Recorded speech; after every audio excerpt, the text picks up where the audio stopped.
Olá pessoal, tudo bem com vocês? Vamos agora para a última aula do nosso curso de modelagem de dados, né? Na realidade, a penúltima, porque na última a gente vai falar sobre o que é que você pode fazer a partir desse curso, né? Quais serão os próximos passos. Mas bem, para a gente fechar com chave de ouro, né? A gente falou sobre OLAP, OLTP, falamos das arquiteturas de dados e agora a gente vai falar sobre as modelagens de dados dimensional, né, que já vai ramificar um pouco dos outros modelos, né, de dados que a gente tem tratado, né, porque a gente viu o modelo relacional e no modelo relacional ele é bastante focado no aspecto de entidade, relacionamento, né, as relações, né, como elas se interagem entre si, como uma se conecta na outra, e isso acaba trazendo uma vertente muito focada no transacional, no OLTP, como a gente já falou.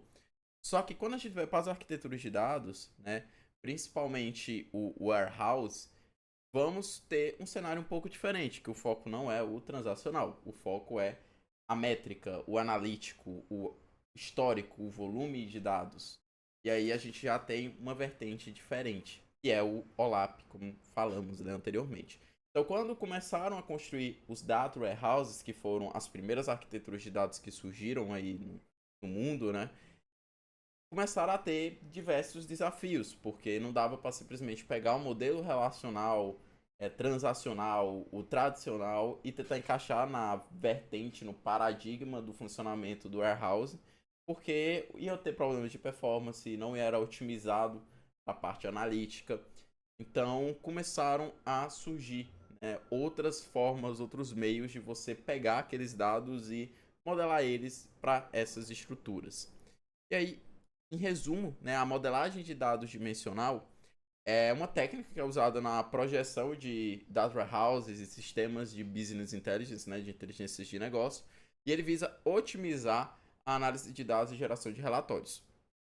Então, normalmente, o que é que acontece, né? Por que ele é chamado de dimensional? Porque a gente pega os dados, vamos organizar em tabelas, fato e dimensão, tá?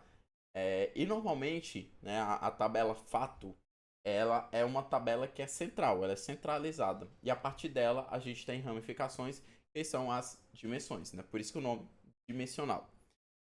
E o que é fato e o que é dimensão? O que é que define o que vai para uma tabela do tipo fato e o que é que define que essa tabela é do tipo dimensão? Bom, o fato ele envolve, né, conjuntos de dados ilimitados que armazenam medições de entidades. Então, é onde você tem o foco principal para você fazer análises quantitativas, tomadas de decisão, analisar métricas, tá? Então, é comum que as tabelas fatos elas se concentrem em métricas principais de negócio e acontecimentos de eventos importantes, como, por exemplo, um pedido ser efetuado, uma entrega ser concluída, uma transferência de alguma coisa acontece, né? Então ele vai acumular, né, esse histórico, focando ali nos detalhes, né, dessas desses acontecimentos primordiais que vão estar atrelados às principais métricas de negócio. Então vamos imaginar o pedido. Então você vai ter uma tabela lá de pedido que vai ter, né, o número do pedido, vai ter o ativo de qual cliente que fez o pedido, qual é o local, né, que vai ser entregue aquele pedido. Enfim, você vai ter todas essas informações ali, como algumas informações que são atributos específicos ali do pedido, né, que não se remetem a outras entidades. Como, por exemplo, né, o tempo do processamento do pedido, é, quantos itens tem naquele pedido, o faturamento, o valor do pedido, enfim, assim vai. Já as tabelas de dimensões, elas vão representar, né, dados um pouco mais limitados que vão fornecer informações descritivas sobre as medições realizadas nas tabelas de fato. Então, o que eu falei, né, o endereço, o cliente, o produto que foi pedido, né, o tempo, tudo isso são dimensões. Então, imagina que fato são os eventos que conectam todas as dimensões e são vitais para a parte analítica do negócio. E dimensão são as entidades em si que a gente organiza, tá? Já já vão ter exemplos, né, visuais de tabelas fatos, tabelas de dimensões, e esses conceitos vão ficar um pouco mais claros. tá? Mas percebam que a modelagem agora, ela está bem atrelada a esses contextos, né? Ao que vai ser analisado e as entidades que estão envolvidas, né, nessa análise. Então, é isso que vai definir a separação. Um outro conceito também que eu queria trazer aqui, que está atrelado ao modelo dimensional, é o Slowly Changing Dimensions, né? SCD, como a gente fala. E traduzindo para o português seria tipo mudanças lentas das dimensões, tá? Grosso modo seria como se fosse isso. E são as dimensões em um modelo analítico cujos atributos mudam lentamente ao longo do tempo e não a cada transação. Isso é uma característica muito importante. Tem muito a ver com o conceito da gente focar no analítico e não no transacional. Porque pensa só, qual a chance de a gente ter uma mudança frequente, por exemplo, do nome do cliente? Do nome da cidade que ele reside, do nome de um produto, da categoria de um produto. Muito difícil, né? Se for acontecer, é uma coisa de baixa frequência. Então perceba que aqui a gente tem um conceito de que as coisas vão mudar de uma forma um pouco mais lenta e controlada. Não é na mesma velocidade que a gente tem no banco de dados transacional, né? Que é uma coisa que a pessoa fez o pedido, aí vai, bate em tal outra consulta e faz um update, né? Tudo ali na hora focado em torno daquela transação.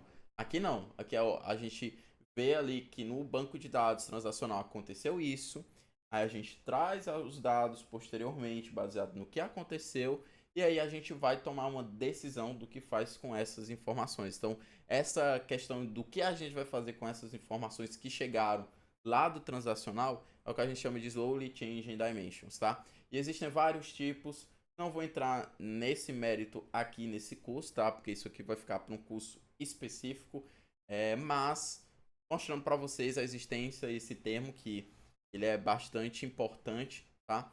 Para vocês terem um pouco mais de contexto. E um exemplo aqui imagina que eu tenho essa dimensão de cliente, né? E aí digamos que pegou e alterou, né? Lá no transacional teve uma mudança, né? Que agora não é mais São Paulo, é Rio de Janeiro, por exemplo. E aí a gente tem que tomar uma decisão. O que é que a gente vai fazer com essa informação que chegou? A gente vai lá no analítico, na tabela de dimensão de cliente, pega esse cliente e altera, né, o registro, bota a cidade para ser o Rio de Janeiro, ou a gente quer esse histórico, a gente quer saber que esse cliente até certo momento era de São Paulo e a partir desse momento passou a ser do Rio de Janeiro. Então, aí a gente já lidaria de uma forma diferente, porque provavelmente teria que ter uma. Lá na tabela de dimensão, a gente deveria ter um mínimo controle, né, sobre a data de atualização, e justamente seria uma lógica incremental, né? A gente ia pegar e adicionar a linha, né? A gente não iria sobrescrever essa linha aqui, por exemplo, tá? Então, assim, percebam que são estratégias que você vai decidir o que fazer com aquele dado que está chegando, tá bom? E aí, perfeito. Agora que a gente falou, né, sobre o que é o modelo dimensional e sobre os Long Range Dimensions, a gente agora pode falar dos dois modelos de dados dimensional mais comuns no mercado, que é o Star Schema e o Snowflake Schema. O Star Schema ele é um modelo de dados usado em Data Warehouse para organizar dados de forma eficiente para análise de relatórios. Então, ele é praticamente o primeiro modelo dimensional, né, que surgiu. E ele foca o quê? Eu tenho uma tabela central, que é a tabela fato, tá?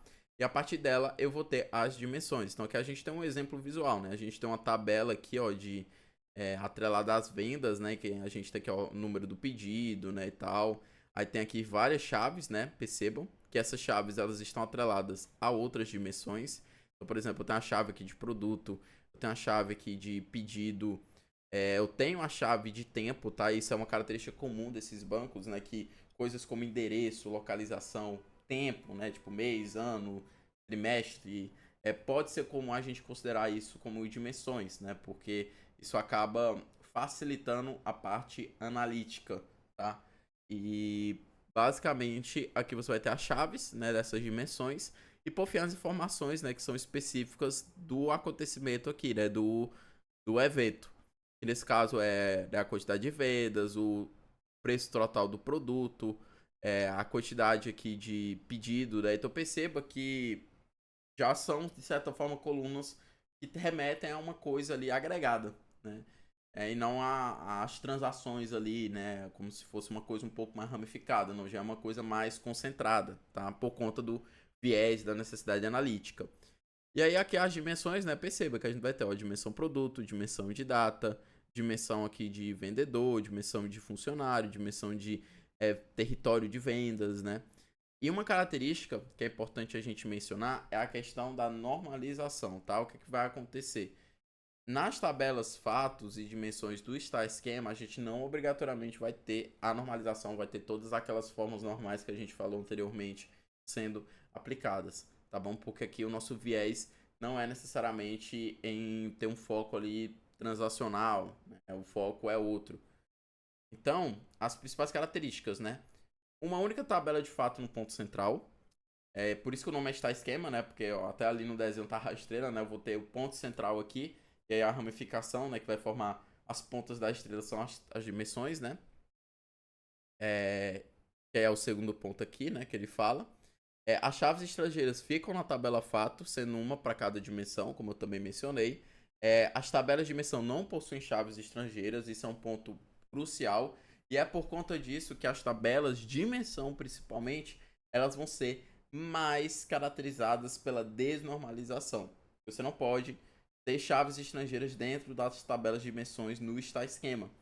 Então, em alguns casos que num banco de dados tradicional e transacional você ramificaria, né? Você criaria outra tabela, usaria chave estrangeira e tal. Aqui não. Aqui você vai usar de forma única, tá? Numa única tabela sem se preocupar com questões de normalização, tá? Por isso elas vão apresentar um certo grau de redundância, tá? O que pode ser ou não um problema, depende do contexto, tá? E vai ter uma grande facilidade aqui de consultas pelos softwares de Business Intelligence, tá? Porque justamente você não vai ter que fazer vários joins ali nas lógicas.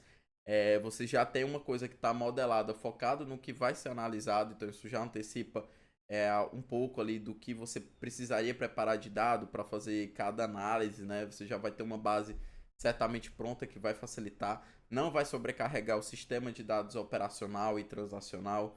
Então perceba que aqui a gente já vai ter uns aspectos um pouco puxando do que a gente já falou nas aulas passadas. E as vantagens, né? Simplicidade e clareza, né? Que para você colocar dentro do Star Schema, ele está bem conectado a questões de negócio e são regras não tão complexas, então muitas profissionais conseguem modelar tranquilamente o Star Schema. Performance nas consultas analíticas, integração direta com ferramentas de BI, facilidade de otimização e bom para agregações pré-calculadas, né? Porque você já traz de certa forma ali nas tabelas fatos e também nas dimensões algumas coisas já pré-prontas ali para visando a análise final, né? O que você precisa analisar. Desvantagens, né? Que você vai ter uma grande redundância de dados, principalmente ali nas tabelas de dimensão. Você vai ter um histórico mais limitado, né? Menos normalização, que vai implicar na redundância. Você vai ter uma manutenção de dimensões complexas, né? Porque se você tiver uma dimensão que tem muita coisa ali dentro e não pode quebrar em outras tabelas de dimensão, porque não pode ter chave estrangeira, você com certeza aí vai ter que lidar de alguma forma com essas dimensões que são um pouco mais complexas. Vou dar um exemplo. Se você pegar uma dimensão de tempo e quiser ramificá-la de diferentes formas, talvez no Star Schema você já teria, de certa forma, um problema, né? Uma certa complexidade ou uma tabela de dimensão muito redundante, porque você acabaria concentrando várias coisas ali, várias camadas de tempo em uma tabela só, por exemplo, né? E ele não é ideal para integrações múltiplas. Ou seja, o que é que ele quer dizer com integrações múltiplas? Ele fala principalmente no conceito de você ter muitas dimensões ali atreladas a um mesmo fato, por exemplo, né? Ou dimensões que possam se relacionar entre si. Isso aí já entra num certo cenário de complexidade. E aí, baseado nessas desvantagens, surgiu depois o Snowflake Schema, tá? E ele se inspira, né? Ele é uma extensão do Star Schema, só que ele se distingue pela normalização das suas tabelas de dimensão. Porque qual é a regra do Star Schema? Eu não posso ter chave estrangeira na tabela de dimensão. E aí chega o Snowflake e diz, não, você pode sim ter uma chave estrangeira dentro de uma tabela de dimensão. Então agora os engenheiros eles podem decompor as tabelas de dimensão individuais em subdimensões lógicas. Então, por exemplo, pega ali o tempo. Eu quero quebrar o tempo em ano, mês.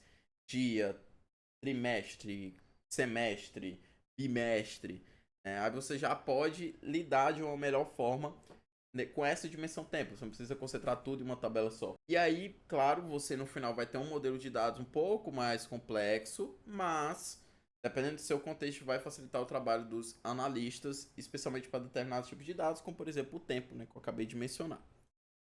Aqui tem um exemplo, tá? E aí, por que é Snowflake, né? Porque você vai ter, novamente, a característica da tabela fato no meio e você vai ter as dimensões atreladas a ela.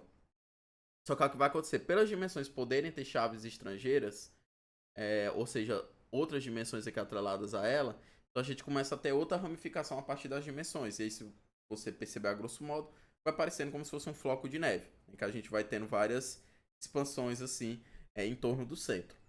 E aí, se você perceber aqui, por exemplo, ó, data, tá vendo? Ó, a gente tem a dimensão data, né, em que a gente vai ter, por exemplo, o ID do mês, o ID do quadrimestre, o ano, né, da compra, aí depois eu me fico aqui, ó, para mês, para quadrimestre, entendeu? A parte aqui de produto, ó, pode quebrar em cor do produto, categoria, detalhe, size. Antes, isso aqui tudo teria que estar concentrado na dimensão produto. Então, você perceba que ia ser uma coisa absurdamente desnormalizada, ia ter muita redundância. E se os analistas, por exemplo, tivessem muita necessidade de lidar separadamente com dimensões um pouco mais específicas, como por exemplo a categoria do produto, já poderia ser um problema quando eu tenho uma tabela muito grande, desnormalizada, né, em que existe muita redundância em torno da categoria do produto, tá? Então, às vezes, quando você precisa de um pouco mais de especificidade, em torno daquela dimensão, o Snowflake Schema acaba se encaixando melhor. Então, as vantagens, né? Vou ter uma recuperação rápida de dados, porque eu vou ter tabelas de dimensões um pouco menores, né? Ali menos redundantes. Vai aprimorar a qualidade de dados, justamente por conta disso, né? Porque eu vou ter um certo grau de normalização. E modelos de dados simples e comuns para Data Warehouse. Desvantagens, né? Que vai ter muita sobrecarga na configuração inicial, justamente por você ter muito mais tabela de dimensão e chaves estrangeiras. Ele vai ter um modelo de dados um pouco mais rígido, por conta da normalização das dimensões, e vai ter altos custos de manutenção, justamente por você acabar tendo mais tabelas, né, dados ali, e tem regras também de relacionamento, né, que tem que ser cumpridas, né, relacionamento que eu falo é chave primária e chave estrangeira, né, então é uma restrição ali que tem que ser cumprida em maior escala, porque agora você não tem só as fato, que tem chave estrangeira, e tem que ter as primárias respectivas. Você também tem essa regra acontecendo dentro das dimensões, então você expande um pouco aí a questão da manutenção. E aqui a gente vai fazer uma comparação, né? Então, entre a estrela e o floco de neve. Estrutura: estrela desnormalizado, floco de neve normalizado. Facilidade de design: o estrela é mais simples e rápido, o floco de neve ele vai ter uma modelagem mais complexa. A velocidade de consulta no esquema estrela ele vai ser mais rápido por ter menos junções. O floco de neve, dependendo da consulta, ele pode ser um pouco mais lento porque vai ter mais junções, tá? Mas claro, você pode minimizar isso usando estratégias ali do warehouse, como questão de particionamento, né? Que entre outras estratégias aí que podem ajudar na performance. Armazenamento, tá? Você vai ter um armazenamento mais alto aqui devido à duplicação de dados, né? Devido à desnormalização. E o floco de neve você vai ter um pouco mais baixo, então ele vai ser mais eficiente para armazenar. Atualizações vai ser mais difícil de gerenciar de forma consistente por conta da falta de normalização. Já no floco de neve vai ser mais fácil. E a depuração, aqui pode obscurecer relacionamentos de dados, porque você não tem como deixar claro isso com chave estrangeira, chave primária ali nas dimensões, né? Você tem que deixar tudo na dimensão ali sem quebrar para outras tabelas. E aqui no floco de neve você vai ter uma linhagem mais clara e rastreável. Então perceba que a gente tem vantagens e desvantagens botando essas duas estruturas do lado. Yuri, qual a melhor delas? Depende, no geral. E isso é tudo na engenharia, tá, pessoal? Não existe bala de prata. Não existe ferramenta mágica, não existe técnica mágica que vai resolver 100% todos os problemas. Vão ter cenários que o Star Schema vai fazer mais sentido e o Snowflake Schema vai também fazer mais sentido. Então, você tem que fazer o que a gente chama de trade-off. Você tem que sair comparando, botar no seu contexto, na sua realidade, as implicações que cada um vai ter e ver o que é que vai pesar menos naquele momento. Vou dar um breve exemplo. Imagine que uma empresa ela é relativamente pequena, pode ser uma startup, e ela está querendo implementar um warehouse para justamente otimizar as consultas, a parte analítica, ter algo ali separado do transacional. É, e aí você fica, o Star Schema ou o Snowflake Schema? Vamos supor que nesse cenário dessa startup a gente não tem uma ramificação tão grande das entidades, né, das dimensões. As análises elas são bem mais focadas em métricas, né, ou seja, já ali nos pontos principais, sem necessidade de muita especificidade nas entidades atreladas a esses eventos. Então, por ser um contexto pequeno, justamente por não ter um grande volume nesse sentido de granularidade, às vezes o Star Schema vai fazer mais sentido do que eu já chegar com o Snowflake Schema, que vai trazer uma complexidade, talvez não vá ser tão necessário naquele momento. Agora, quando a gente já vai para uma realidade, uma empresa maior, que já tem um grau de granularidade muito grande das entidades, já tem análises um pouco mais específicas e profundas, talvez o Snowflake Schema faça um pouco mais de sentido. Então, esse é só um exemplo de como seria mais ou menos um trade-off em decidir em qual desses dois modelos você adotaria no seu warehouse, principalmente, tá bom? E, bem, pessoal, é isso, tá? Claro que quando a gente fala do mundo analítico, existem muitos mais outros modelos, tá? Existe, por exemplo, o Galaxy Schema, existe o Data Vault, entre outras estratégias. Mas eu não vou tratar aqui nesse curso, porque novamente ficaria um conteúdo gigantesco, nunca conseguiria acabar esse curso, né? Então eu vou deixar só a citação, né, para você saber que essas coisas existem, né, e em algum momento você vai ter que parar para dar uma olhada nisso também. E agora, na nossa última e vai ser a próxima aula desse curso, a gente vai falar sobre os próximos passos. Beleza, Yuri? Assisti até aqui, vi todas as aulas. O que é que a gente pode fazer a partir daqui? Qual caminho eu devo percorrer? E é isso que a gente vai falar na próxima aula, tá bom? Então, é isso, pessoal. Forte abraço e até mais.